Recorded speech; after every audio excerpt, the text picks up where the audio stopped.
마가복음 7장 1절에서 13절 교도하시겠습니다. 제가 먼저 1절 읽겠습니다. 바리새인들과 또 서기관 중 몇이 예루살렘에서 와서 예수께 모여들었다가 그의 제자 중 몇 사람이 부정한 손, 곧 씻지 아니한 손으로 떡 먹는 것을 보았더라.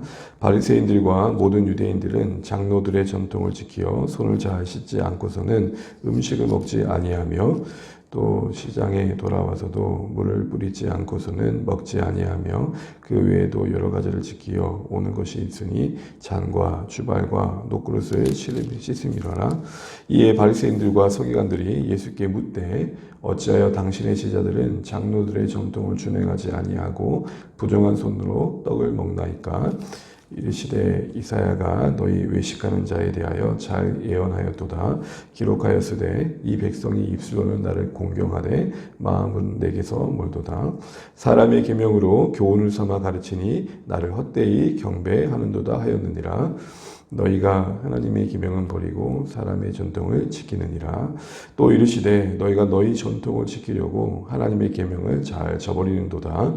모세는 내 부모를 공경하라 하고 또 아버지나 어머니를 모욕하는 자는 죽임을 당하리라 하였거늘 너희는 이르되 사람이 아버지에게나 어머니에게나 말하기를 내가 드려 유익하게 할 것이 고르반 곧 하나님께 드림이 되었다고 하기만 하면 그만이라 하고 자기 아버지나 어머니에게 다시 아무것도 하여 드리기를 허락하지 아니하여 너희가 전한 전통으로 하나님의 말씀을 폐하며 또 이 같은 일을 많이 행하느니라 하시고 아멘.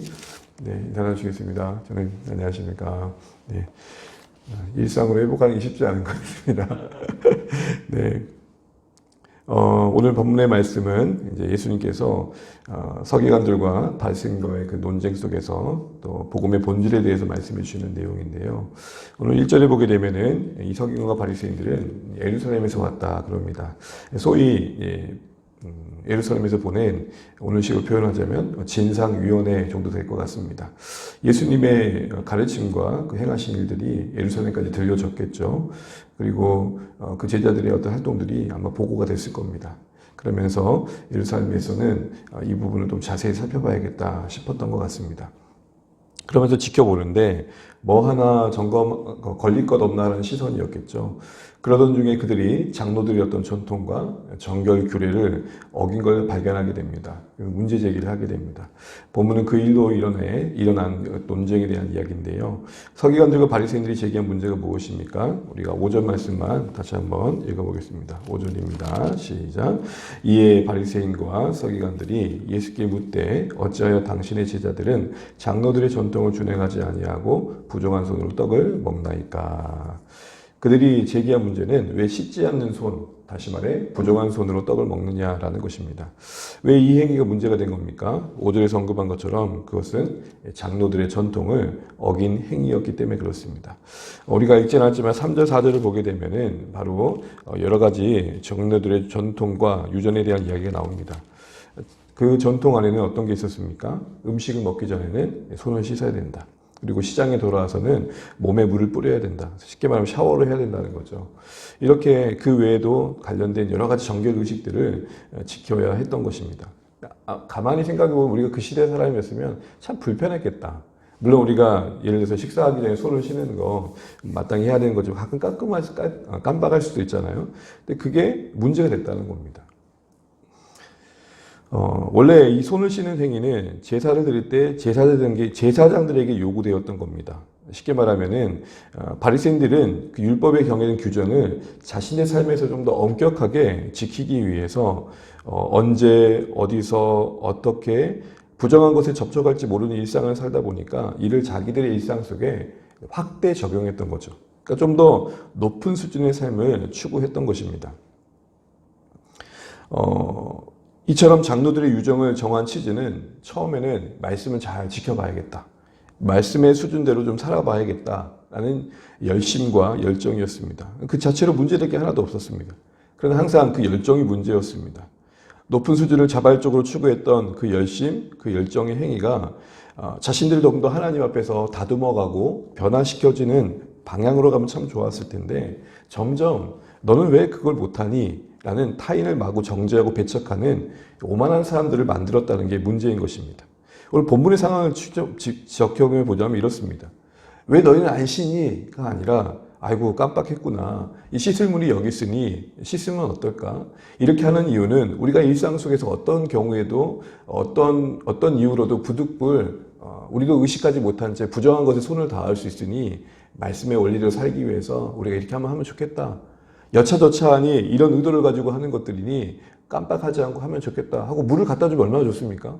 근데 뭐 했다는 겁니까? 왜 너희는 왜 안 지키는 거야? 이것만 있었다는 게 문제였던 것입니다. 그렇습니다. 어느새 진심을 상실하고 진리를 잃어버리고 본질을 상실한 사랑이 없는 이런 애씀들, 이 행위에 집중된 이 열심들은 자신을 변화시키지 못한 채 각자의 의만 쌓아가고 차가운 판단의 마음만 자라가게 하는 것이죠. 또한 무엇보다도 이것이 우리 안에 숨겨진 욕망을 감추는 도구로도 전락할 수 있다는 것이 사실은 큰 문제입니다. 이런 모든 부분들에 대한 이런 부분들은 바로 이어지는 예수님이 제시하시는 그런 어떤 말씀 속에서 확인되어집니다. 예수님이 이런 문제 제기한 바리새인들과 서기관들에 대해서 이사야 말씀을 인용하시면서 소위 그들의 행위에 정곡을 찌르면서 말씀하십니다. 우리 6절 9절 마가복음 7장 6절 9절 같이 다시 한번 읽어보겠습니다. 시작. 이르시되 이사야가 너희 외식하는 자에 대하여 잘 예언하였도다. 기록하였으되 이 백성이 입술로는 나를 공경하되 마음은 내게서 멀도다. 사람의 계명으로 교훈을 삼아 가르치니 나를 헛되이 경배하는도다 하였느니라. 너희가 하나님의 계명을 버리고 사람의 전통을 지키느니라. 또 이르시되 너희가 너희 전통을 지키려고 하나님의 계명을 잘 버리는도다. 지금 세 가지를 지적하십니다. 처음에는 입술로는 공경하는데 마음은 하나님께서 멀어졌다는 겁니다. 열심은 하나님과 가까운 것 같은데 본심은 마음의 형편은 전혀 그렇지 않다는 겁니다. 사람의 계명으로 두 번째는 사람의 계명으로 교훈을 삼는 것을 말하시면서 그것은 지키려고 애쓰는데 그러는 가운데 정작 하나님의 계명은 저버리게 되더라는 것이죠.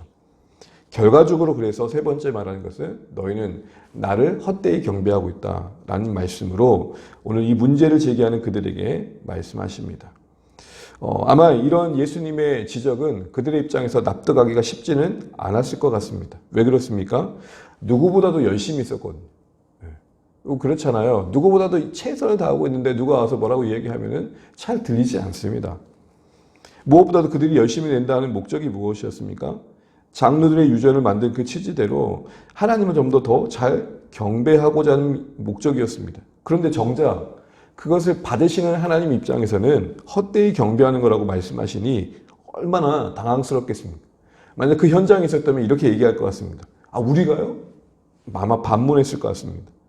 그래서 예수님 좀 더 잘 알아듣도록 이어지는 예시를 하나 듣는데요. 그게 바로 고르반이라는 관련된 장로의 또 다른 유전에 대한 이야기였습니다.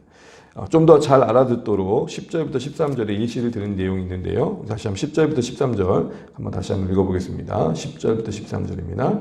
모세는 내 부모를 공경하라 하고 또 아버지나 어머니를 모욕하는 자는 죽임을 당하리라 하였거늘 너희는 이르시되 사람이 아버지에게나 어머니에게나 말하기를 내가 드려 유익하게 할 것이 고르반 곧 하나님께 드림이 되었다고 하기만 하면 그만이라 하고 자기 아버지나 어머니에게 다시 아무것도 하여 드리기를 허락하지 아니하여 너희가 전한 전통으로 하나님의 말씀을 폐하며 또 이 같은 일을 많이 행하느니라 하시고. 10절부터 13절 하신 말씀이 뭡니까? 고르반이라는 제도를 말씀하십니다. 고르반이라는 것은 그 말의 뜻은 하나님께 드렸다, 하나님께 바쳤다라는 의미를 갖습니다. 이 규례는, 이 전통은 하나님 앞에서 한번 맹세를 하면 쉽게 변경하면 안 된다라는 율법에 근거한 전통이었습니다. 좋은 거죠. 여러분, 우리가 하나님 앞에 뭔가를 하기를 결단하고 쉽게 이리저리 뒤집으면 안 되잖아요. 그런 좋은 의도에서 만든 고르반이라는 제도가 당시에는 하나님의 뭔가 헌신할 때 사용되었었습니다. 뭔가 물질을 드릴 때 주로 사용되었던 표현입니다. 그런데 유대인들 가운데 이 제도가 전착되면서 악용이 된 겁니다.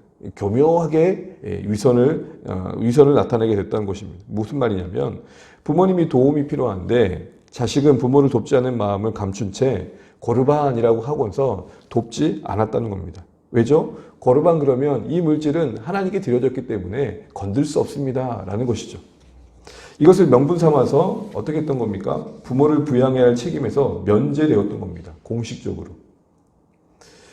그런데 여러분, 부모님이 소천하신 뒤에는 그것을 고르반을 해제하고 자신들의 소유로 다시 사용하는 경우들이 생겼다는 것이죠.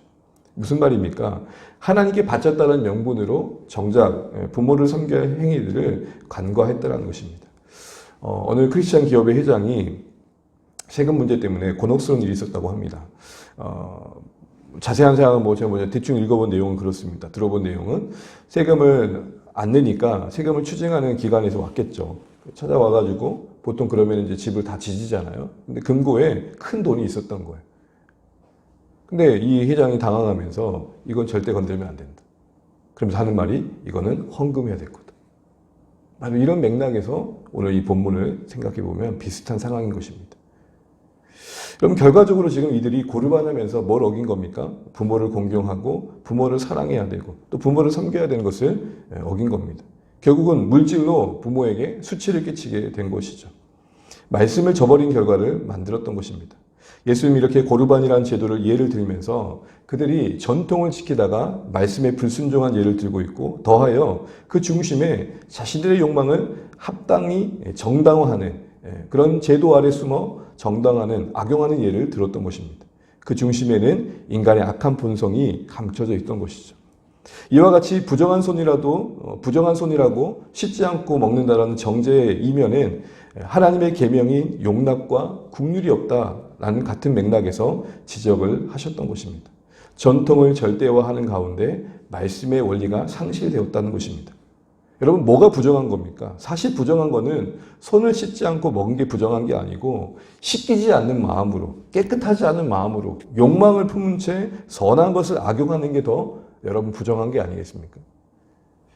결국에는 바리새인들은 장로들의 유전에 필요 이상의 절대적인 권위를 부여하고 또한 그걸 지키는 행위 자체의 열심을 신앙화하면서 말씀으로부터 멀어지는 안타까운 모습을 보였다는 것입니다. 여러분, 이런 모습을 가만히 보면서 우리는 우리 주변의 신앙생활들과 한국교회 현실을 한번 또 떠올려 보게 됩니다. 하나님께서 오늘 말씀을 통해 주시는 교훈은 한마디로 이런 것입니다.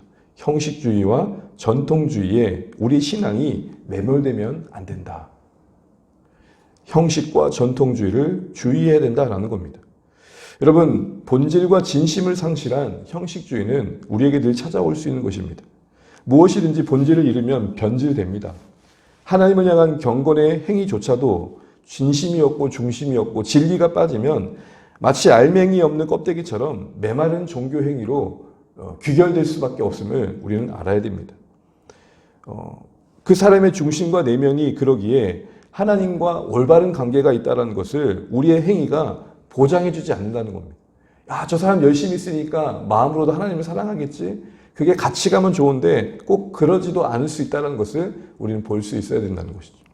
우리의 입술의 고백과 마음의 격차가 현재적으로 존재한다는 것이고, 근데 그것을 의식하지 못한 채 우리는 행위만 보게 되면 속을 수 있다는 것입니다. 그런데 여러분 어떻습니까? 우리의 처음 마음과 본래의 의도와 중심을 지켜간다는 게 쉽지 않습니다. 그래서 여러분, 이 형식주의를 경계하기 위해서 늘 필요한 게 뭘까요?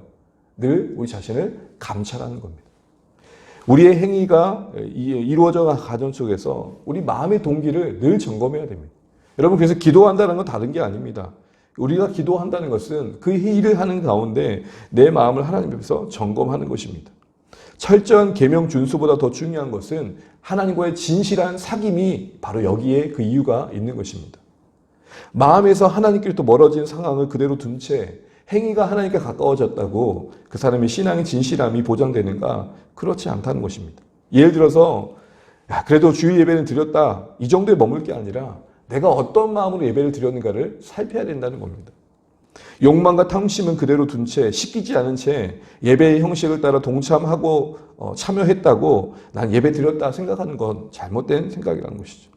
이런 의미에서 여러분, 우리가 형식적으로 경기 위해서 우리 자신을 살피는 것뿐만 아니라 두 번째로 필요한 것은 왜 이걸 하는지에 대한 이유를 아셔야 됩니다. 왜 우리는 이렇게 해야 되는가를 분명히 알고 행해야 된다는 겁니다. 이 행위 안에, 이 신앙의 행위 안에 담긴 말씀의 의미와 말씀의 정신이 뭔가, 어떤 의도와 취지로 이걸 하고 있는가를 우리가 알아야 되는 거죠. 이런 의미에서 목회자는 충분히 어떤 신앙 행위를 함께 하고자 할 때에 그 안에 담긴 말씀의 의미를 잘 말씀드려야 되고, 행하는 우리조차도 그것을 행하는 가운데 서로 격려할 때 너 왜 이거 안 하니가 아니라 이렇게 하면 말씀의 의미와 취지대로 우리가 좀 더 살 수 있으니 우리가 한번 해봅시다. 이렇게 권면하는 게 맞을 것입니다. 주일 예배를 참석한다고, 봉사하고 있다고, 내가 헌금하는 신앙 의무를 다 하고 있다고, 내가 해야 될 신앙생활을 다 하고 있다 생각하면 그러게 안 되는 것이죠. 여러분, 예배드리는 입장에서 우리는 예배를 왜 드리는가를 알아야 되고, 예배의 그 형식 속에서 어떤 의미가 있는지를 알아야 되고, 그리고 여러분, 교회마다 예배 순서가 다 비슷한 듯 하지만 좀 다르잖아요. 왜 우리는 이런 예배의 순서를 따라 예배하고 있는지를 우리는 또 잘 알아가야 됩니다. 그러면서 그 안에서 하나님을 향한 경외감이 커져가야 되고, 또 봉사하는 가운데서도 이웃과 영혼에 대한 사랑이 깊어져 가고, 감사와 기쁨이 커져가는 내용들을 갖춰가는 것도 놓치면 안 된다는 것이죠. 형식주의를 경계하기 위해서 그러기 한마디로 필요한 것은 말씀 앞에서 나를 늘 비춰보는 게 필요합니다. 또한 전통주의도 우리는 경계할 필요가 있습니다. 여러분, 이것은 참 우리가 가까이 늘 경험할 수 있는 부분인데요. 전통은 분명히 해야 될 것은 진리 그 자체는 아닙니다. 소위 비본질입니다. 그러기에 그 전통의 위치와 자리매김은 말씀 아래에 있어야 딱 맞습니다. 말씀의 권위 아래에 다스려져야 됩니다. 그래야 아름답습니다. 그런데 이 전통이 말씀과 동등하거나 또한 말씀 위에 서게 되면 여러분 크게 큰 교회적 문제가 되는 것입니다. 전통이란 말을 한마디로 말하면 이렇게 말하는 거잖아요. 우리 교회는 늘 그래 왔어. 그러니까 따지고 묻지도 하지 마. 그냥 따라와. 이걸 고집하는 건 여러분 시대가 바뀌고 또 말씀의 의도를 왜곡하면서까지 그걸 고집하고 있는 건 잘못된 거다. 오늘 주님이 말씀하는 겁니다. 그래서 여러분 전통 그 비본질적인 거지만 그래도 말씀대로 살려고 함께 공동체가 만들어가는 그 전통과 문화는 유연함이 필요합니다. 유연하다는 게 무슨 말입니까? 필요하면 말씀 앞에서 개선해 갈 수 있다. 좀 더 말씀의 뜻대로 살기 위해서 필요하다면 바꿔갈 수 있다는 여유가 필요한 겁니다. 그래서 여러분 존 스토 목사님이 딱 좋은 말씀을 하셨습니다. 본질에는 일치를, 비본질에는 자유와 여유를, 그리고 모든 것을 사랑으로. 딱 오늘 이 말씀에 적합한 적용의 문구가 아닌가 싶습니다. 다시 말해 전통은 말씀의 진리 아래서 그 위치를 자리 잡고 말씀대로 사는 삶을 돕는 쪽이 되어야 됩니다. 그런데 전통이 말씀을 끌고 가면 큰 문제가 생기는 겁니다.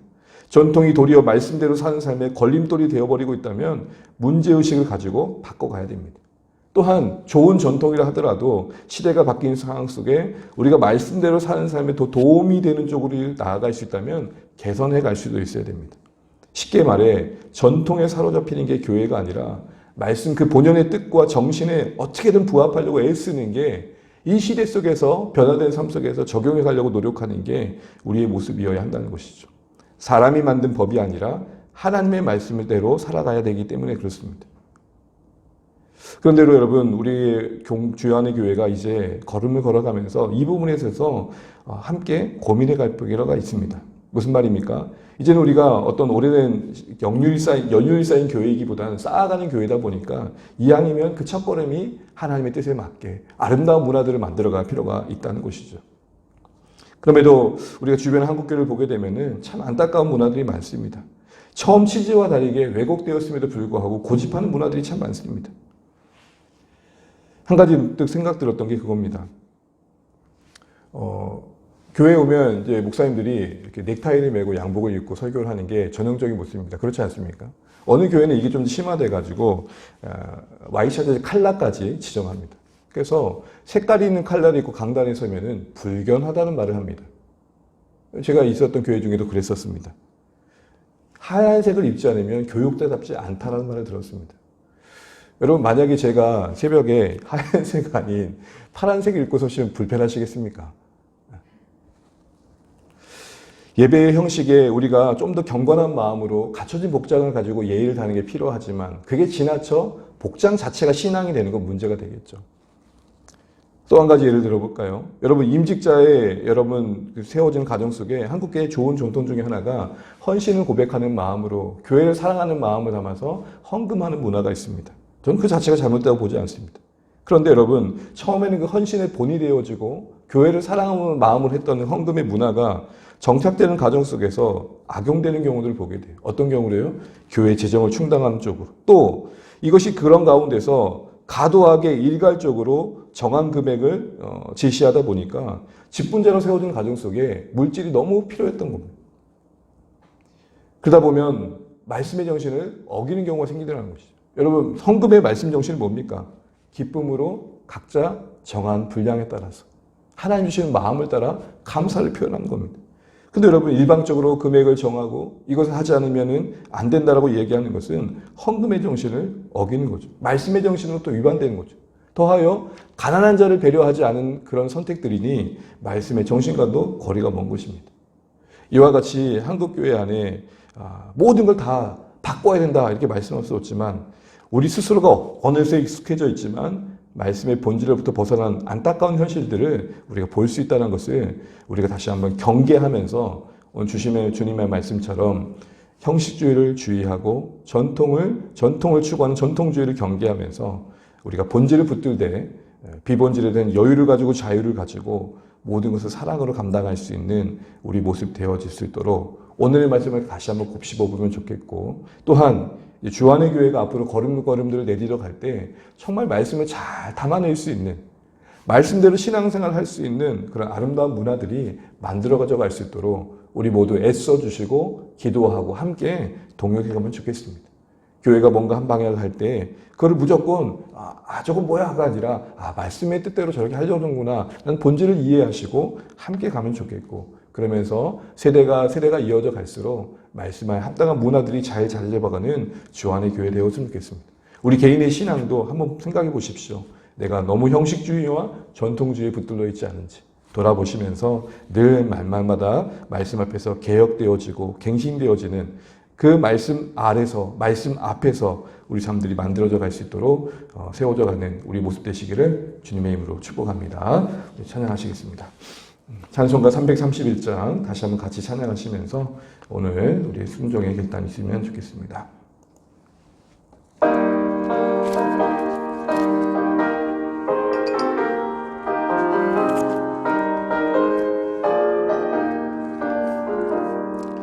영광을 받으신 만유의 주여, 우리가 명령을 따르리라. 베푸신 은혜를 감사히 알고 진실한 마음으로 섬기겠네. 구주의 은혜 주시는 대로 영원히 받들어 섬기겠네. 찬송하겠네. 생명을 주시는 구주로다. 구주를 높이고 잘 공경하여 온유한 마음으로 섬기리다. 주 예수 안에서 즐거워하며 충성을 다하여 섬기겠네.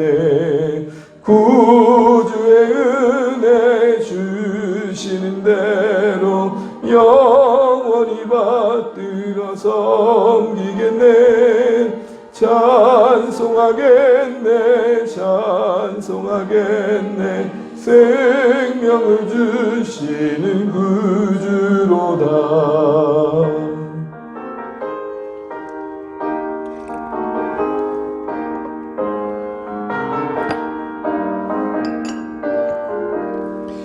예수를 믿고서 늘 사랑하여 참 기쁜 마음으로 섬기리라.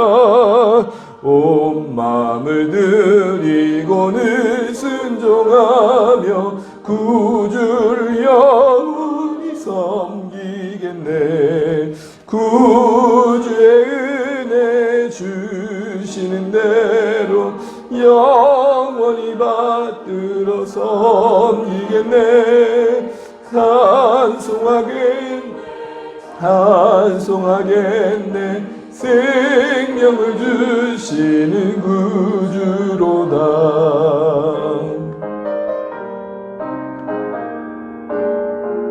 아멘. 오늘 허락하신 한 날 또 감사하면 좋겠습니다. 그리고 말씀을 듣고 기도하실 때 명절 마치고 우리 사랑하는 성도님들 또 일상 회복하는 가운데 새 힘 주시면 좋겠습니다. 또 오늘 주신 말씀처럼 우리가 정말 마음으로 주님을 공경하고 진심과 진리를 따라 섬길 수 있도록 늘 형식주의와 전통주의를 경계하면서 말씀 앞에서 말씀 아래서 우리 삶들을 돌아보고 우리가 다른 행위들과 또 여러 신앙적인 모습을 살피면서 정말 우리가 날마다 말씀으로 경신되어져서 하나님의 기쁨이 되는 신앙 현실이 되면 좋겠습니다. 개인적으로 공동체적으로 하나님을 섬기는 아름다운 신앙의 모습들이 만들어져 갈 수 있도록 우리에게 지혜를 주시고 기도하면 좋겠고요. 세대가 세대 이어갈수록 주 안의 교회는 건강한 신앙의 문화가 자리 잡아갈 수 있도록 또 중보해 주시면 좋겠습니다. 우리 이제 한 해를 또 저물어 가면서 9월, 11월, 11월 또 내년을 또 바라보게 되는데요. 한 영혼을 더 기꺼이 섬기기 위해 하나님을 더욱 가까이 할 수 있는, 또 하나님을 더욱 가까이 하며 또 한 영혼을 더욱 기꺼이 섬기는 하나님과 이웃과의 관계 속에 부요함이 있고 풍요로움이 있는 우리 삶이 되면 좋겠습니다. 그래서 교회적으로 함께하는 일들에 동참하고 또 무엇보다도 우리가 마음으로 섬길 분들을 또 작정하셔서 정말로 이번에 내가 사랑으로 한번 이분을 섬겨야겠다라는 마음으로 영혼을 품는 우리 모두가 되었으면 좋겠습니다. 그리고 우리 시간 기도하실 때 무엇보다도 이 나라 민족 가운데 하나님의 은혜가 있도록 기도하면 좋겠고 태풍 위에 여러 가지 아픔을 겪고 있고 또 회복돼야 할 여러 곳들이 있는데 국가적인 시스템이 잘 적당되어서 국가 다시 한번 일상을 회복해 갈 수 있도록 이 땅에 은혜를 주시도록 또 기도하시면 좋겠고 세우신 교회들이 하나님의 손길로 섬김의 손길로 복음의 빛을 발할 수 있도록 이 땅에 하나님의 은혜가 임할 수 있도록 또 기도하시면 좋겠습니다. 그래도 우리 각자도 기도 제목 가지시고 기도하시다가 오늘 하루도 주 안에서 승리하시는 한 날 되시길 축복합니다. 같이 기도하시겠습니다. 하나님 감사합니다. 오늘도 우리에게 허락하신 한 날을 주의 말씀 안에서 다시 한번 시작하게 하신 것을 감사합니다. 연휴 끝나고 우리가 또 새롭게 시작하는데 일상을 회복할 힘을 주시고 하나님 앞에서 머물며 기도하며 우리가 순종의 걸음을 걸을 수 있도록 인도하여 주시기 원합니다. 하나님 오늘도 말씀을 통해서 우리 삶에 고르반이 없는지 돌아보게 됩니다. 행위가 있고 명분이 있고 또 하나님 아버지 열심은 있지만 중심이 없고 배려와 사랑과 용납이 없는 하나님 정말로 말씀으로부터 멀어진 우리의 모습은 아닌지 돌아보게 됩니다. 우리가 어떠한 것을 신앙의 본질로 붙들고 있는지 다시 한번 되짚어보는 오늘 말씀 되게 도와주시고 하나님 다시 한번 우리가 우리의 형식과 또 우리의 전통을 살피면서 하나님 그 안에 마음을 담고 믿음을 담고 주의 말씀을 담고 하나님의 사랑을 담을 수 있는 우리의 신앙 되게 도와주십시오. 하나님 주 안의 교회가 세대가 세대를 이어갈수록 말씀에 부합한 건강한 신앙의 문화들이 자리 잡아갈 수 있도록 도와주십시오. 그래서 하나님 기쁘시게 하는 공동체로 우리의 개인의 신앙도 그렇게 자라갈 수 있도록 은혜를 베풀어 주시길 원합니다. 아버지 하나님 이 땅을 불쌍히 여기셔서 하나님 태풍 이외에 곳곳에 아픈 상처들을 위로하여 주시고 회복시켜 주시고 아버지 하나님 또한 국가적인 시스템이 잘 발휘되어서 잘 복원되어지고 하나님 나라 민족이 하나님께 다시 한 번 더 은혜를 누리며 살아갈 수 있도록 도와주십시오. 이 땅에 세우신 교회들을 붙들어 주시고 하나님 우리 주 안의 교회 성도들을 붙들어 주시되 하나님 정말 하나님을 더욱 가까이 하고 한 영혼을 더욱 기꺼이 섬기는 귀한 마음들을 부어주시고 말씀 안에서 한 물결을 이루어가면서 이 일에 동참할 수 있도록 도와주십시오. 우리가 완악을 앞두고 VIP를 품습니다. 하나님 우리 주변을 잘 살피면서 기도하는 가운데 영혼을 품게 도와주시고 하나님 한 영혼 한 영혼 우리가 품고 나아갈 때에 하나님께서 일하신 것들을 경험하게 도와주십시오. 구원하신 그 일들을 우리가 이뤄갈 수 있도록 참여할 수 있도록 도와주십시오. 사랑하는 우리 성도님들을 일상 속에서 은혜를 베풀어 주시고 잘 감당할 수 있도록 축복하여 주시옵소서.